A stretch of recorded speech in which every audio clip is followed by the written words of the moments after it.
Jujutsu Kaisen, Episode 5.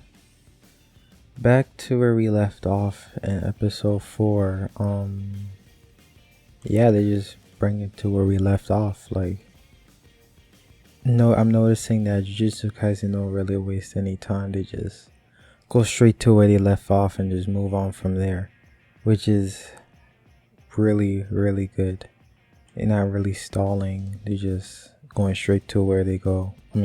Where they left off and continuing. One thing I should say, this fight right here shows that, or I should say before, let me talk about something before the fight. So where is it? Where's the part I want to see? Is it here? Yikes. When he did this, right? When he did that, I was like, damn. Like, episode 4 was already crazy enough, and then you had to do that. Like, come on. Man. So, damn. And then he eats another finger, like, come on. This man talking about good measures. He know he could beat him without it. I don't know what he need good measures for. So wait, hold on. Let me get back to the episode. Even if this part right here. This man, what's his name again? Fushiguro. He knows that Yuji is the main character. Cause how does he make this bold statement? Like, you just don't get it. Like, he's coming back. Like, he knows he's still alive because he knows he's the main character. He knows the stories about him, and there's no way he could die in episode 5. Like, come on, that's ridiculous. But like, if he had a brain, you would know he would be coming back. Because, come on, it's episode 5, and he's the main character. He's not just gonna disappear. So, but this fight scene was, the animation was amazing, but it was pathetic. He was just getting destroyed. Like, but hey, it's not like I was giving him much of a chance anyway. I wouldn't really give him much of a chance, so understandable. But one thing I really liked about it was this was like an opportunity for Fushiguro to have a little bit of a backstory of his values and what his ambitions are and stuff like that, which is great. They use the same idea, same technique from when they introduced Nobara and transition to her backstory. And I hope they continue this for, like, if they're adding more important characters to the story. This is actually really good. It's like, because like I said before, you already have your the attention is already there from the fight. So yeah, there's a better way. Blah blah blah blah. This is probably the best way to introduce a character's background. Anyways, moving on.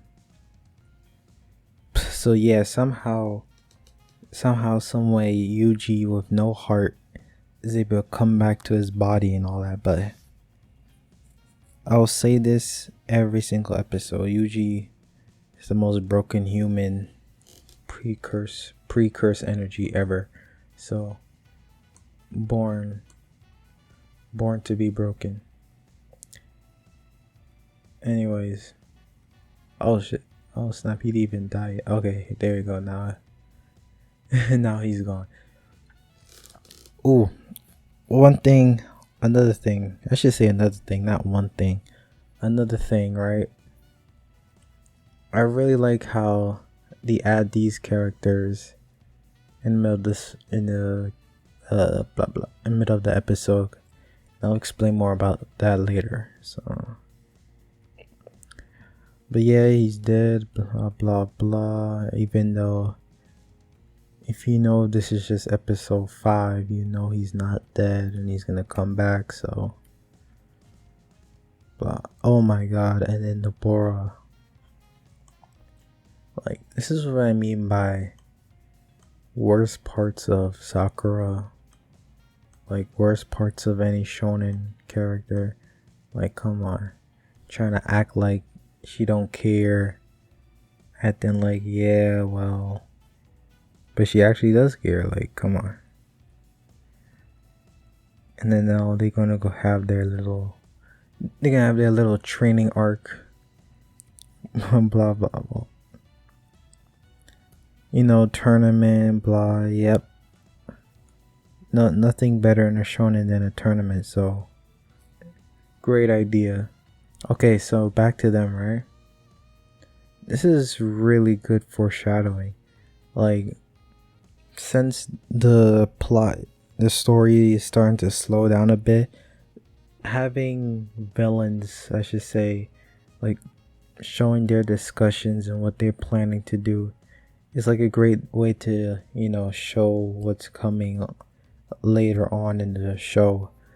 So this was a great scene right here, even though they were just talking about what they're gonna do, what they're planning to do. So yeah, and then this transition was probably the best so far. So him for some reason knowing that Yuji's still alive, and then going into the end of the episode where they're both like, Sukuna is like talking to Yuji inside of his body. So great way to end the episode. They really know how to end episodes like that. I have no complaints on how they end episodes. Like, even if I usually watch like one episode a day and not binge watch it, is still like great way to end the episode. Like, if I was a normal person, I probably would have binge watched the whole thing already, but I'm not. So anyway, next episode, Yuji Sukuna conversation. Yep. And right now I'm in episode 9. Yeah, episode 9. So this right here, when I first saw it, it was like, damn. It was like, damn.